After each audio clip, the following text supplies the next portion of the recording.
Welcome to Scrubcast, where we explore clinical, translational, and health services research from Stanford University's Department of Surgery through conversations with the authors. I'm your host, Rachel Baker. Today I'm joined by Dr. Deshka Foster. That's right, this little underachiever decided to earn her PhD in the middle of her surgical residency. Welcome to the show, Deshka. Thank you. I mean, this article in Cancer Cell is truly a tour de force, but I feel like the level of science is going to intimidate most people, including myself. So perhaps you can break it down a bit for us. So I'm excited to talk about this article. This is a topic that is very dear to my heart and one that's been of interest for a long time. Really, what we're trying to explore and understand here are cancer-associated fibroblasts, to understand their heterogeneity and really their functional activities in solid tumors. Just a little bit about cancer-associated fibroblasts to begin with. They're a really interesting type of cell in solid tumors because they're known, particularly in pancreatic cancers, to represent up to 70 or 80% of the cells in the tumor itself. But all of the therapies that we give to people now to try to treat solid tumors target other cell types in the tumor. So we don't really have any therapies that target these cells, even though they're known to be really ubiquitous. And the other thing that they're known to be responsible for in solid tumors is actually making the tumors hard. So the reason that you detect a breast cancer or a growth that's hard is because of the fibroblasts, because they make the tumor fibrotic and therefore firmer than the surrounding parenchyma. Interesting. So a gooey tumor wouldn't have lots of fibroblasts. It would probably not have as much. And it's also probably why we can detect at least some types of tumors radiographically, is because the fibroblasts make scar within the tumor, and we can see that on our imaging. Cool. Yeah. So what new and exciting things did you discover about fibroblasts during your research? In this paper, we looked at fibroblasts primarily in breast and pancreas cancer. These are two types of solid tumors that are known to have significant quantity of fibroblasts in them. Again, two types of tumors that are known to be really firm. The word that comes up with these fibroblasts is the word Desmoplasia, which is this like scarring reaction that's had around these types of solid tumors. Looking up how to spell Desmoplasia and determining their heterogeneity. You're trying to determine they're not all just one kind of fibroblast. They're a bunch of different kinds of fibroblasts. Exactly, yeah. So our goal was to more comprehensively delineate the cancer-associated fibroblast heterogeneity and really to understand if there are subpopulations of cancer-associated fibroblasts that are shared across multiple tumor types, suggesting that they kind of represent a commonly found phenotype of cancer-associated fibroblasts that may be amenable to therapeutic targeting. Got it. And did you find any of those?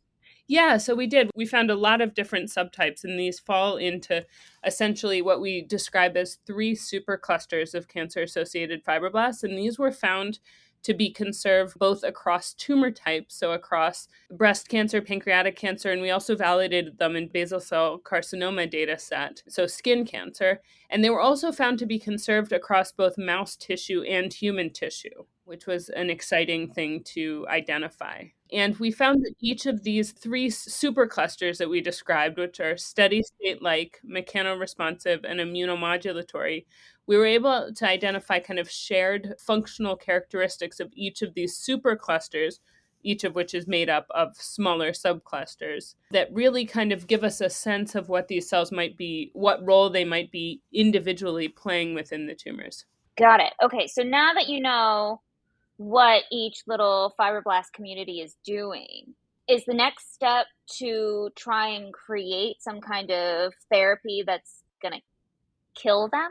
Yeah, so that's a great question. So one of the reasons that these cells have fascinated me for so long, and I think are really deserving of additional exploration, is because initially when scientists found cancer-associated fibroblasts and started studying them, they thought exactly that. They thought, okay, fibroblasts are bad. If we knock them all out, the tumors won't grow. And lo and behold, actually what they found was that the tumors grew like wildfire. Oh, no! So it turns out, and this is kind of described as the paradoxical role of cancer-associated fibroblasts in tumors, which we now in our paper really validated that actually probably there are some subtypes of cancer-associated fibroblasts that are bad for the human and good for the tumor. And there's some subtypes that are bad for the tumor and good for the human.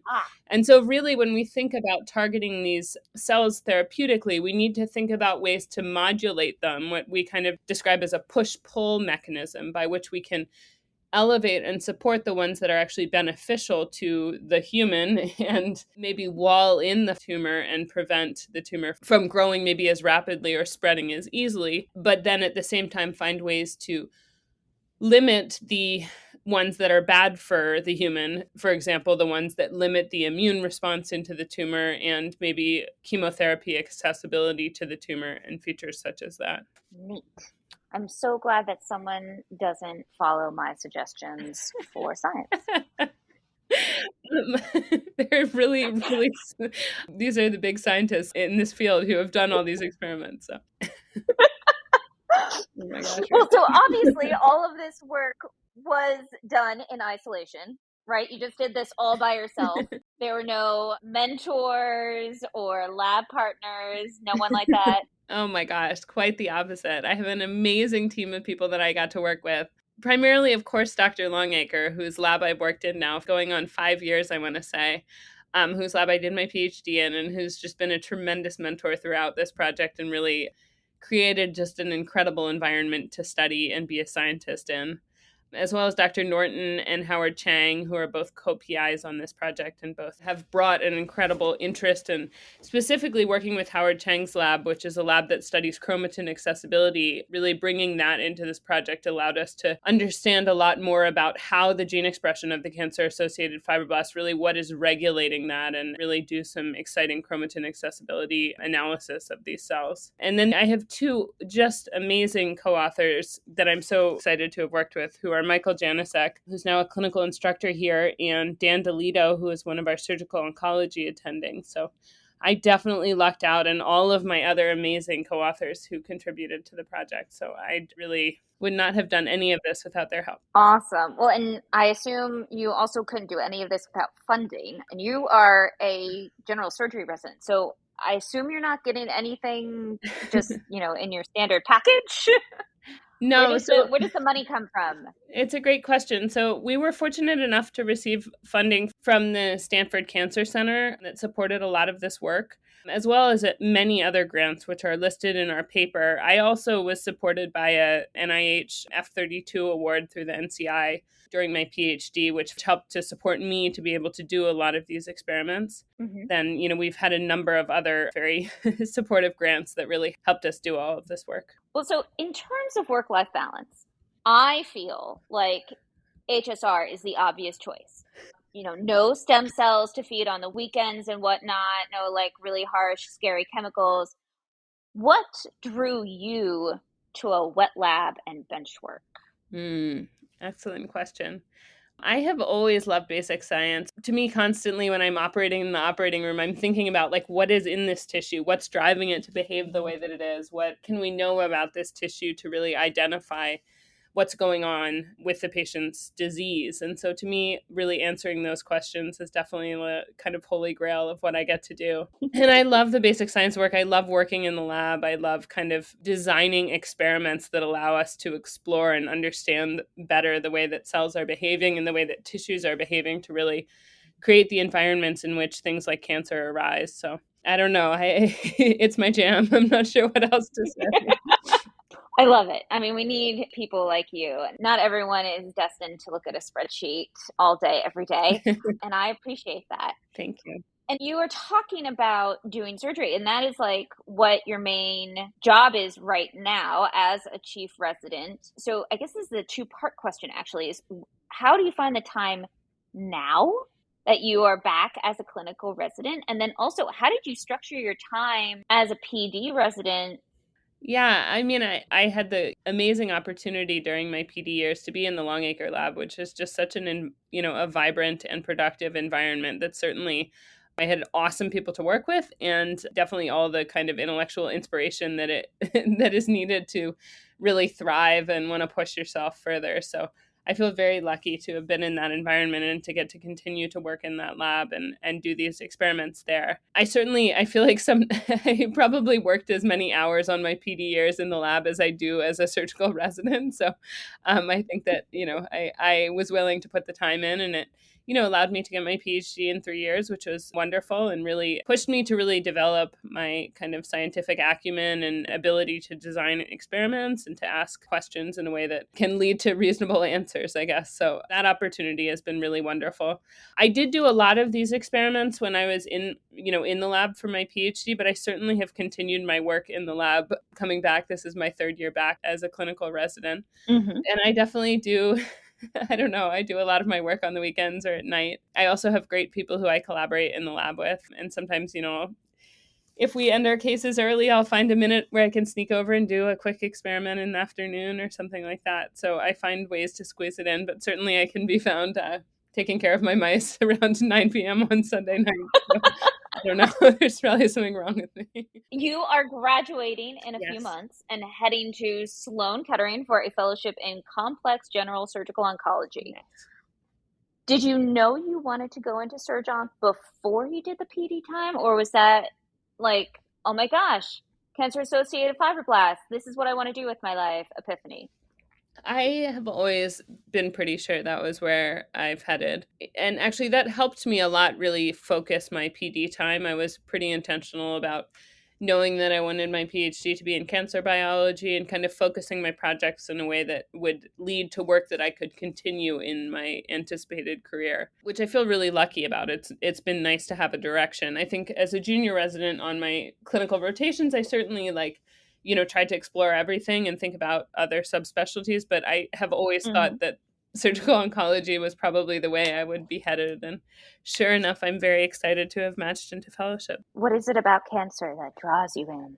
I mean, number one, I really like taking care of the patients. I like the opportunity to kind of try to help patients in a really challenging time in their lives. And, I think cancer care allows you to form a pretty close bond with your patients, get to know their families, be pretty engaged over potentially a really long period of time. And to me, I kind of enjoy the longevity of those relationships and that kind of environment. I don't know what it is about it, but it definitely, is a kind of way I like to work with patients. In terms of the operations, I mean, I think they're fascinating. The opportunity to kind of design, each tumor is a little bit different. Each patient case presents a slightly different challenge. I love the tumor board discussions about how to approach a case and looking over the imaging for hours beforehand and really trying to figure out the best way through each of the little complexities. To me, I love that in-depth analysis. And I don't know, the big belly cases, it's hard not to find them pretty amazing. I'm hooked. Definitely. Yeah. Well, so do you plan to continue your research in fellowship and beyond? Yeah, I very much do. Thank you for asking about that. I definitely intend to continue my research as much as possible in fellowship and certainly hope as an intending to be a real surgical scientist and have a lab of my own. Oh. Yeah. And I think I have some really amazing mentors here, people like Dan DeLito and Amanda Karani and people like that who are really paving the way for how that can look as a young attending. So I feel really lucky to have had that kind of mentorship these days for people who are both having an active surgical career and also really being successful in the lab. And so I feel really grateful to have that kind of models there who can help guide me on that path. On that exact topic, what advice do you have for a medical student or junior resident who's thinking about whether or not they want to do wet lab research, but are also thinking that maybe being a surgeon scientist is pretty masochistic? I don't think I'm very happy. I enjoy what I get to do every day. I really am truly very happy all the time. So, but no, my advice would be go to the lab, at least here. And I think this is probably true in most universities. Most people's doors are open and they're excited to have people come and ask questions and check it out. So if you think that a lab might be the right place for you, going and hanging out in a lab, it'll certainly, you'll feel one way or another about it. You'll either be totally in or not in, I think. And I mean, I would say the same advice to people who are thinking about going into surgery, go hang out in the OR for a long time because you kind of, I don't know, you either don't want to leave or can't get out of there fast enough. And I think pretty quickly. Oh, it's true. I'm counting down the days until I'm allowed back in the OR. Yeah.